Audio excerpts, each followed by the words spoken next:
Sabe quando a gente olha para textos antigos? Às vezes as instruções que parecem mais simples são as que têm um maior peso. Um comando para construir um objeto e usar de um jeito específico pode parecer trivial. Mas e se ignorar esse comando significasse a morte? Pois é, vamos mergulhar em uma passagem onde uma simples bacia de bronze se torna a linha que separa a vida do fim dela. Olha, tudo começa e termina com essa frase aqui. É direta, é severa e não deixa nenhuma margem para interpretação. O que poderia ser tão importante a ponto de ter um preço tão alto? Isso aqui não é uma sugestão, né? É um aviso claro sobre a consequência de desobedecer uma ordem muito específica. E é isso que a gente vai desvendar. Então, de onde vem uma regra com uma consequência tão extrema? Isso não é uma lei criada por homens, nem uma tradição cultural qualquer. A origem, como a gente vai ver, é apresentada como um mandamento divino, uma ordem que vem diretamente de uma autoridade suprema.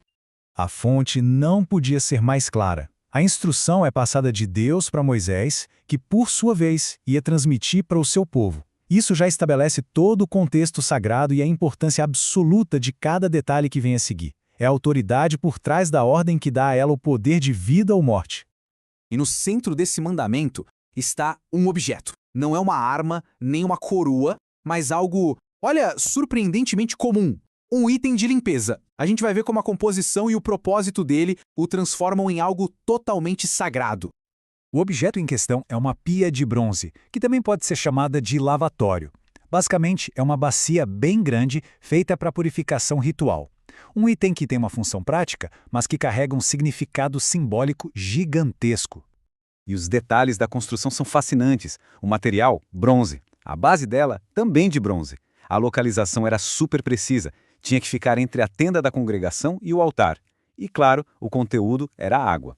Cada elemento foi especificado, o que mostra que nada, absolutamente nada, foi deixado ao acaso. A construção e o lugar onde ela ficavam eram tão importantes quanto a própria bacia.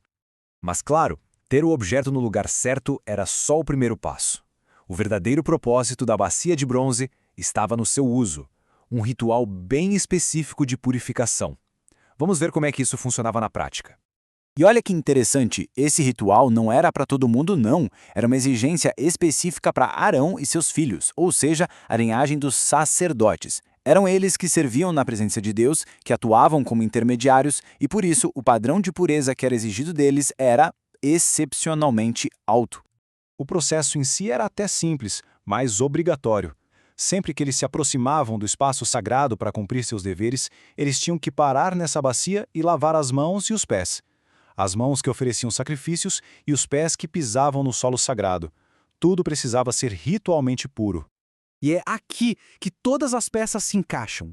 O comando divino, o objeto sagrado e o ritual de purificação. Juntos, eles formam a base para aquela consequência drástica que a gente viu lá no começo. A obediência a esse simples ato de se lavar se tornava literalmente a fronteira entre viver e morrer.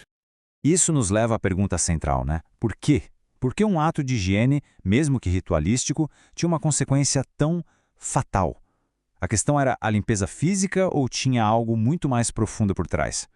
A resposta do texto é brutalmente direta. Não tem uma longa explicação teológica aqui nesse trecho, não. A razão dada é a mais fundamental de todas: sobrevivência. Eles faziam isso para não morrerem. O ponto central é que a santidade do divino exigia a pureza total daqueles que se aproximavam. Ponto final. E aqui a gente vê a conexão direta. A frase completa une a ação à consequência de um jeito que não dá para separar. O uso da água é o que garante a sobrevivência deles. É uma relação de causa e efeito, clara e absoluta, que só reforça a seriedade de se aproximar de um espaço sagrado. Isso nos deixa com uma reflexão final. O que um comando tão específico como esse revela? Talvez ele sugira que a aproximação do que é sagrado exige preparação, exige pureza e um profundo respeito. Um ato simples como lavar as mãos e os pés se torna um símbolo poderoso da fronteira entre o comum e o sagrado, o humano e o divino. E fica a pergunta: que fronteiras como essa ainda existem no nosso mundo hoje?